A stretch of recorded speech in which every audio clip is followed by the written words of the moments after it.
haadha kiyyas anaanis hin dhiisne.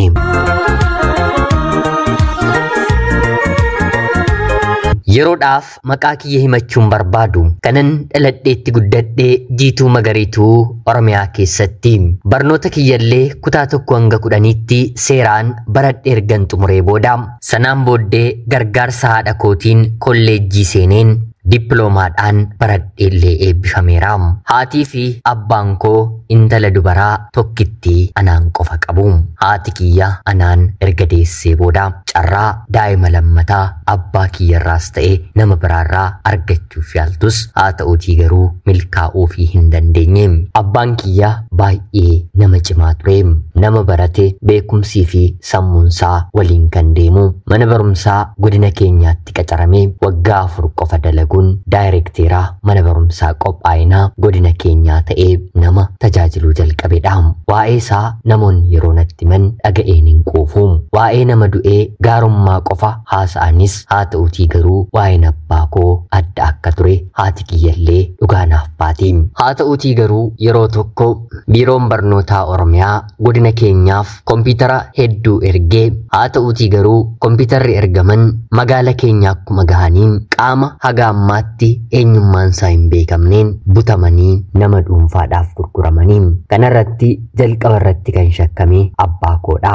Sababiin isaa immoo mallatteessee biiroo barnoota Oromiyaa irraatii kan fuudhee konkolaataanis kan fidee dhufe isa ture. Magaaluma keenya akkuma dhaqqabeen meeshaawwan waliin dhufan hedduu waan na tureef dargaggoonni buusaa turan kompiitara gara 20 ol ta'u gara jalaa maqsanii battalumas badanii kan qabame abbaa koo konkolaachisaa konkolaataa sanaan fidee fi gargaaraa konkolaataadha. Haa ta'uutii garuu isaan buusaa jedhanii yeroo sanatti laaqana nyaachuuf mana nyaataatti ol seenanii turanii. Haa to'atuuf kan itti qacaramee ture warreenuma buusanii keessaa dargaggeessa tokko ture.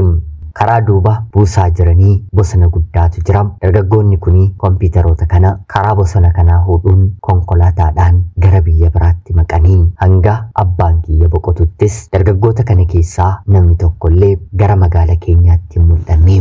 Yeroo sana maarree abbaan koo himatamee mana hidhaa seenee hanga baatii lamaattis erga qoratamee booda homaa isaanirraa bu'aa tokkollee qaamni seeraa waan dhabeef mirga wabii isaanii eegee fi abbaan koo fi konkolaachisaan akkanumallee gargaaraan konkolaachisaa lakkifamanii hordofuu jalqabamanii. Haa ta'uutii garuu abbaan koo nagaadhaan mana adabaatii lakkisamus mana adabaatti dhukkuba baay'ee hamtuu busaa jedhamtu qabatee dhufe.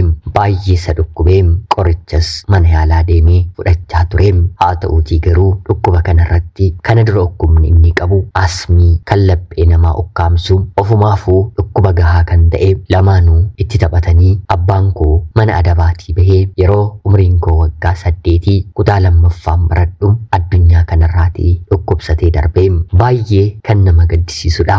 Hagas mara gaarummaa abbaa koo beekuu baadhus haa ta'uutii garuu ijoollummaa kootti akka killeetti kan na guddise kan na bashannansiisu kan baay'een jaalladhu kan baay'ee na jaallatu anaaf jedhee tapha hiriyoota isaa dhiisee fiigee yeroodhaan gara manaatti kan galu haadha koofillee goota mootii kan ta'e abbaa gaarii ture.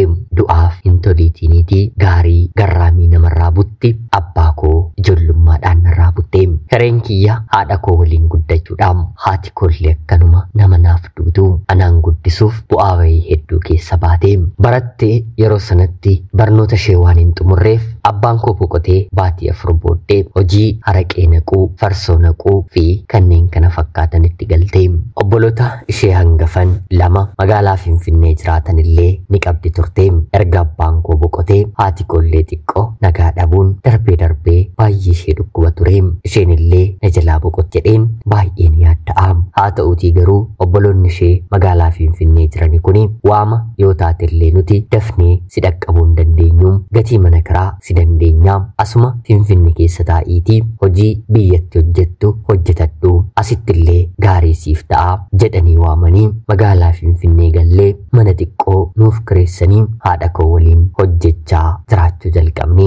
Haati kiyyas hojii kana jalqabdee gaariiyyuu ta'ee fi gatii mana kiraa obbolaan ishee kan kanfalanii fi ture dhiisistee haala gaariin anaan illee barsiifachuu jalqabde.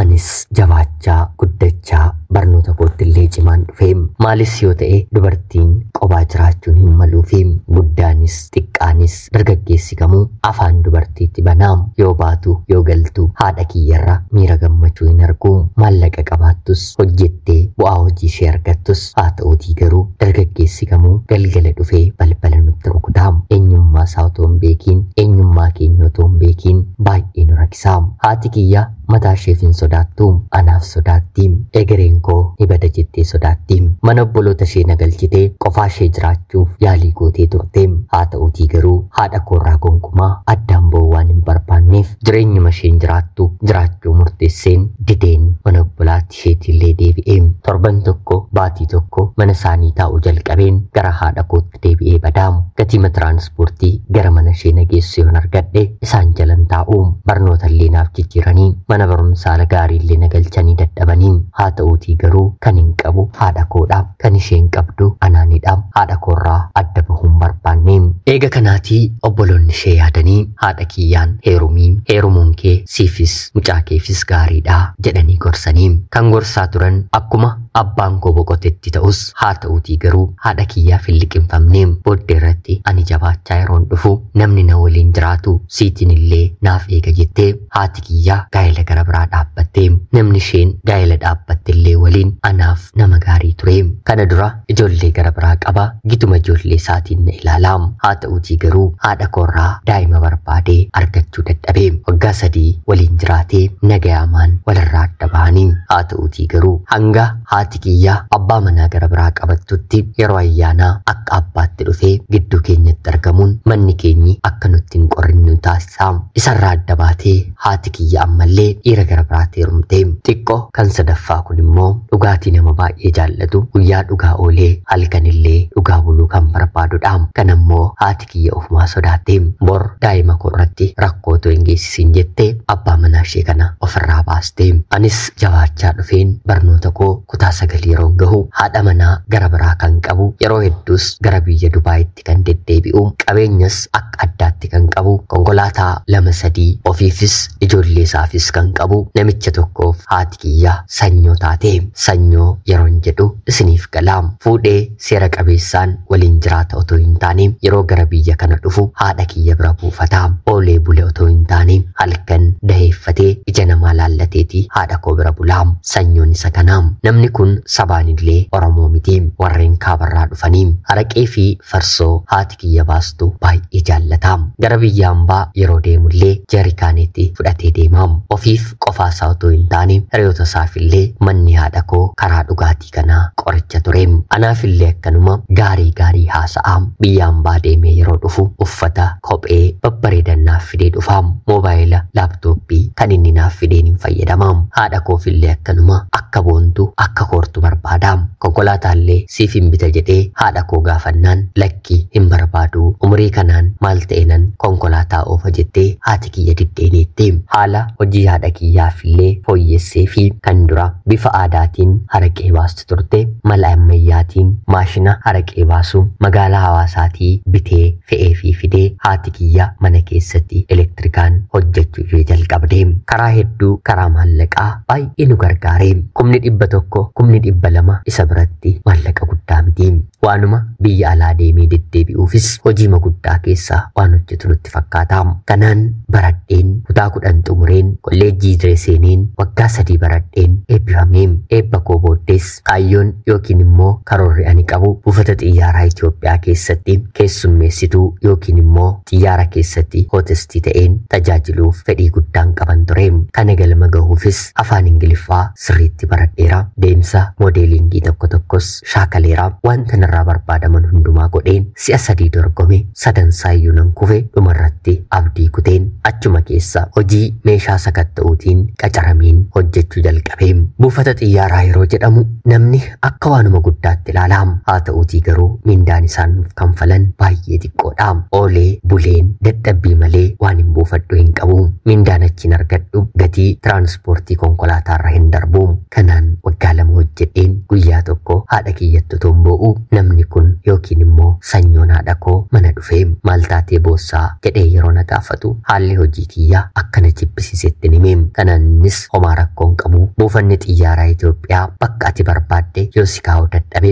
ani immoo buufata xiyyaaraa Dubaayitti bakka ati barbaadde si kaa'aa maalis yoo ta'e achi keessaa hojii gaarii argachuu dandeessaa jechuun waadaa naaf galee.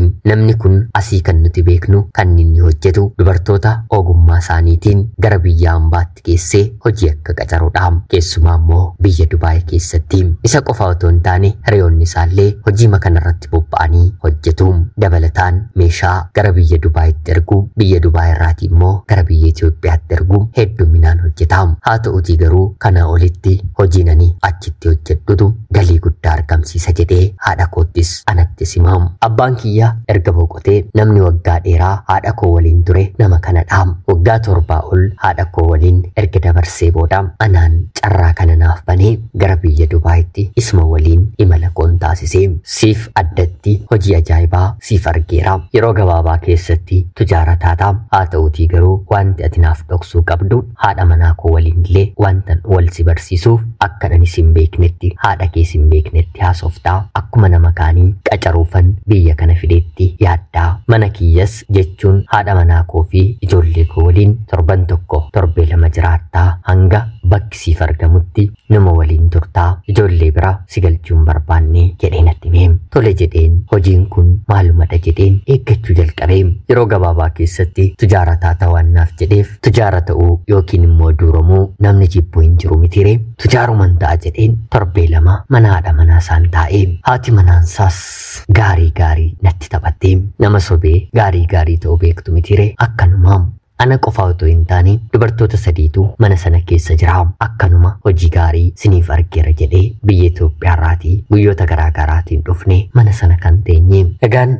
torbee 2 torbee 3 keessatti dubartii 3 dubartii 4 gara biyya ambaatti erguu danda'a jechuun humna isaa neetworkii isaa tilmaamuu ni dandeessu. Torbee 2 mana sana argan jiraadhee booda kottu bakka hojii sin geessanaan jedhee konkolaataa mataa isaatiin na fuudhee bahee as biyya Dubaayitti illee jireenya ajaa'ibaa jiraata. Hanga ammaatti jechuu nan danda'a nama akkasaatti jiraatu biyya ormaa kana keessatti argeen beeku. Biyya Itoophiyaattis biyya Dubaay kanattis jireenya ajaa'ibaa qabu. Na fuudhee deemee hoteela guddaa tokko keessa na geessee mana ciisichaa tokkotti na fudhatee har'a anatu jalqaba naan jedhee.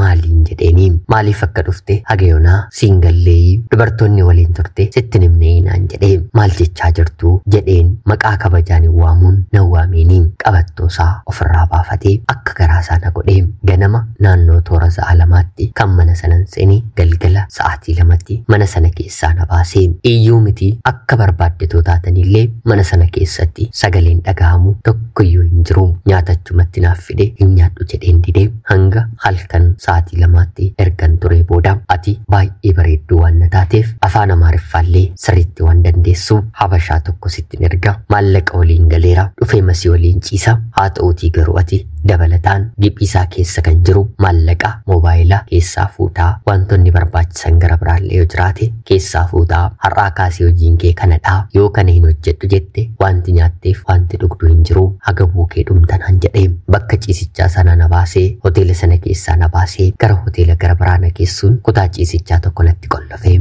Yaa waaqa koo jireenya maaliitiin seene jedheen boo'uu rifachuun jalqabee guyyaa 3 walitti fufinsaan dhiira habashaa 3 natti ergee na rukutanii natti taphatanii akka garaa isaanii na godhanii na biraa deemanii maallaqa keenya kan falleetu akkanumaan bullamoo naan jedhanii nattaasaa bulanii guyyaa 3 booddee bakkuma ciisichaa kanatti dhufee hojiin akkamii sirriitti leenji'aa jirtaa'ee dhiironni si bira dhufan maamila kiyya gaariidha dubartoota haaraa biyyaa dhufan anatti aansuun isaantu dura nyaataa humnas waan qabaniif dubartiin takkaa isaaniin argite warreen kaanis akkanuma na godhu jettee waan sodaattuuf hojii kana diddee eessayyuu deemuun barbaaddu yoo ati nan yaada jette waraqaan kee guutummaatti ana harka jira poolisiin biyya kanaa si qabee umurii kee guutuu mana hidhaatti tortortaa jedhee na doorsisee na doorsisuu qofa otoo hin taane guyyaa sana innis akka garaa isaanitti taphatee bulee mana isaatii baheen guyyaa 5ffaatti har'aa kaastee bakki ooltu bakki bultu mana kaafteeriyaa kana keessadha jedhee mana kansaa dubartoota qacaree hojii saalqunnamtii quunnamtii hojjechiisu keessa nagalchee. Hundi keenyi dubartoota biyya keenyaa dhufnedha. Tigree, Oromoo, Amaara sabni keessa hin jirre hin jiru. Hundumti keenya ni hojjenna. Maallaqa cabduu tokko nutti hin kennu. Kan hojjenne galgala dhufee nurraa sassaaba akka hannu dirqamsiisa. Kanan nu keessaa hanga ta'e nuuf kenna. Jireenya kana baatii lama booddee itti bareen hojjedhee jiraachuun jalqabee. Haati kiyya yeroo na gaafattu akkam yeroo naan jettu nagaadhaan jedhaaniin rakkoo maallaqaa waan hin qabneef dursitee waa'ee maallaqaa yeroo nikkaasu afaan koo cuftii. Buufata xiyyaaraa Itoophiyaa keessatti kanan hojjechaa ture. Sanumaan galateeffachuu waan hin dadhabeef amma immoo hojii kana keessan bu'ee waraqaan keenyi guutummaatti harka isaarra jirra. Bahuu baduu kan jedhamu hin yaadamu. Mana kana qofa otoo hin taane manneen gara biraa hedduullee ni qaba. Gaafa maamila waliin walitti bu'an dubartoonni mana tokkotti jijjiira. Mana tokko mana gara biraa keessaa biyyaatii gaafa bilbilamu hojiif jettanii maaloo karaa dallaalaa abaluu gonkumaa gara biyya kanaa hin dhufinaa jedheen hiriyoota kooti. Namoonni waliin hojjennus hiriyoota isaaniitti akka himan taasisnaa. Kanaan otoo gubachaan jiru hojii kana keessa waggaa 2 jiraadhe. Nama ta'een hojii kana keessaa nan baha jedheen gonkumaayyuu yaadee hin beeku. Halkan anaafis ta'e hiriyoota koorraa imammaan dhibeeru hin jiru. Yoo barbaade Arabni, yoo barbaadde kashlabbeen Habashaa akka garaa ishee mana sana keessatti nu gooti, nu dhiitti, nu kabalti, nurra ejjetti akka garaa isaanii nama godhu. Nama biyya kootillee jedhanii lammiin Habashaallee nuuf hin hooganii wanta fiilmii irratti argan hunda nurratti raawwatu. Fincaan isaanii nurratti fincaa'u. Yoo barbaadan kaakkaa isaanii nurratti kaakkaa jedhu. Yoo barbaadan nurratti bulgaafatu. Yoo jecha tokko dubbanne rukuttaan hammeenyi nurra ga'u waan salphaa miti. Yoo humna isaatii ol taane poolisootuma Arabaa kana nurratti bitee manatti nurratti cufee nu tumsiisa. Kanaan waggaa 2 jireenya kana keessa jiraadhe. Turtii waggaa 2 booddee dubartiimti akkuma keenyan waliin hojjettu tokko maamila saalquunnamtii ishee kan ta'e tokko xiqquma gaarummaa itti haasa'ee jennaan waa'ee ishee waan keessa jirtu itti himte. Kanaan innis waraqaa keellee yoo si dhawwate jedhee karaa namaan maallaqa guddaa kanfalee akka haaraatti waraqaa ishee baasisiisee mana sanaa baasee guyyaa 2tti namni kun bakka isheen jirtu poolisii qabatee deemee. Haa ta'uutii garuu ulaagaa dokumentii guutuu dursee waan qopheesseef qaana'ee biraa deebi'ee. Isheen immoo suuta jettee warra nuyi waliin hojjechaa turreef haala kana mijeessuuf yaalii gochuu eegalte. Akka carraa ta'ee nama barnoota injinariingiitiin Itoophiyaarraa dhufee Dubaay kana keessa hojii gaarii hojjetu tokko argite. Isaan anaan wal na barsiiste. Jireenya kiyya sirriitti ni beeka. Kallacha wantan keessa jiru haadha kottaas ofsiisee haati kiyya iyyitee maraattee. Haa ta'uutii garuu kana keessa akka ba'uu hin dandeenyellee salphaatti amansiisee waraqaan dokumentii kiyya akka badeetti lakkaa'amee akka haaraatti akka naaf baasisuuf haadha koo amansiisee. Haati kiyyas fiigdee bakka maallaqni kaffalamutti maallaqa kanfaltee waraqaan sun poostaadhaan ergame. Kanaan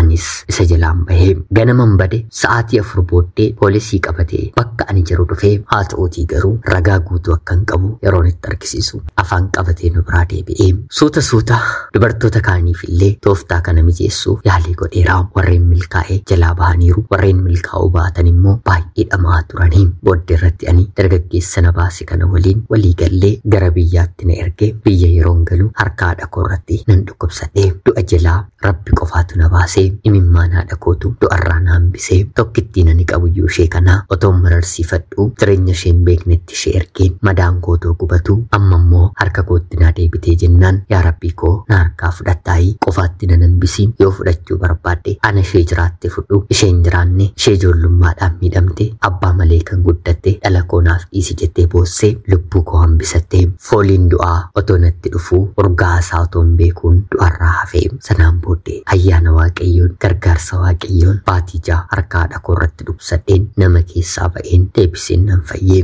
Haati kiyya anaan fayyisuuf mana amantaan deemne tokkollee hin qabdu. Booddee irratti akkuma namicha waggaa 38f bishaan qarqara taa'ee dhukkubsachaa ture siree isaa baattatee ka'ee dhumarratti siree koo baattadheen ka'ee takkuma narraa molqamee ka'een deemuun jalqabee.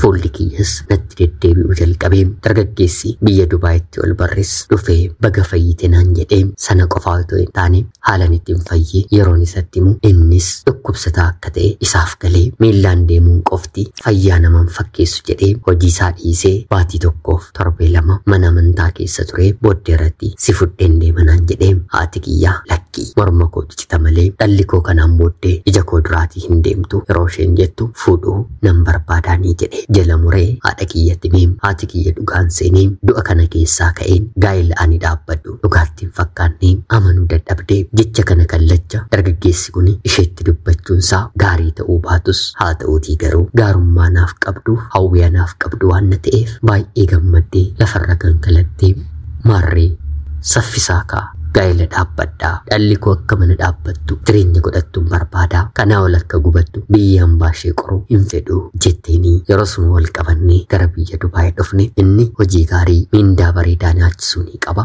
anis darbeen hojii garaa garaatti nan qacarama jireenya jiraachuu jalqabne waan hundumatti tolee gara biyya Dubaayitti deebi'een baatii 4 booddee duuti nama gammachiisuu baatus haa ta'uutii garuu sanyoon haadha kiyyaa biyya kanatti dhufee na gudeede hojii saalqunnamtee akkan hojjedhu taasisee magaalaa Finfinnee dhufee haadha manaasaa waliin otoo deemuu konkolaataan irra buhee battala lubbuunsaa yeroo darbu haati manaasaa immoo miilla lamaan ofirraa dhabdee du'aaf jireenya gidduutti galtee dhumarratti rabbi lubbuu ishee oolchee yeroo ammaa kana jiraachaa jirti. Dubartoonni waraqaan isaanii qabame hundi isaaniis du'uusaa yeroo dhaga'anitti mana galmasaa hundi isaaniiyyuu waan beekaniif deemanii hojjettuu manaa qofatu mana keessa jira. Ijoolleen illee mana hin turre dokumentii isaanii fudhatanii gariin gara biyyaatti gariin immoo asuma nama beekan biratti jiraachuu jalqabanii akka koof eenyuyyuu otoo biyya isaatii bahuu baatee hojii argate hojii qacarametti ameen jedheetti jiraatee baay'ee natti tola. Dhalli namaa immoo nagahee kan hin beekne rakkoon garaagaraa yeroo garaagaraatti kan isa mudatu yeroo hundaa waanuma gaarii waanuma fooyya'aa argachuu kan fedhu bulee ka'ee tattaafataa waan na ta'eef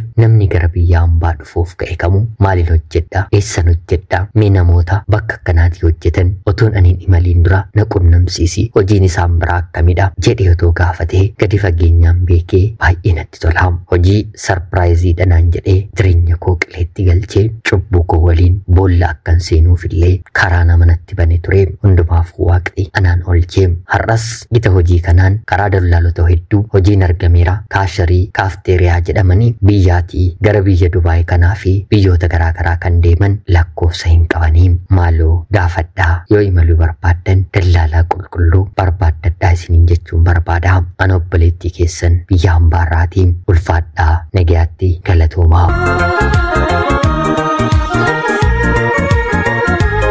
Yoyyaa ashamaa akkam jirtu kabajamtootaaf hordoftoota qophii keenya. Nagaaf jaalalli tokkummaan bakka jirtan hundaatti hunda keessaniif yaa ta'u jecha guyyaa irraallee seenaa ajaa'ibaa obboleettiin keenya tokko nuuf qoodde isiniif dubbiseen hin ka'a. Akka isin irraa barattaniif hubannoo cimaa ta'e tokko irraa argattan homaa shakkii tokko illee hin qabu. Obboleettii keenya seenaa kee kana nuuf qooduu keetiif guddaa galatoomisiin jecha kabajamtootaaf hordoftoonni qophii keenya seenaa ishee dhaggeeffattan illee yaada keessan komentii jalatti qoodaa fi jecha qophiin sa'aatii kanaaf guyyaa irraaf isiniif qabadhee hin dhiyaadhe kanuma fakkaatti. Qopheessuuf qindeessuunis waliin kanan ture ani gammachiista shoomeeti. Namoonni seenaa keessan ergachuu barbaaddan seenaan ana harka jiru dhumaa jira waan na ta'eef qophaa'aa karaa lakkoofsa haaraa isiniif hin erguun naaf ergitu isiniif jecha qophii seenaa gara biraatiin haga walitti deebinutti bakka jirtan maraan turtii gaarii.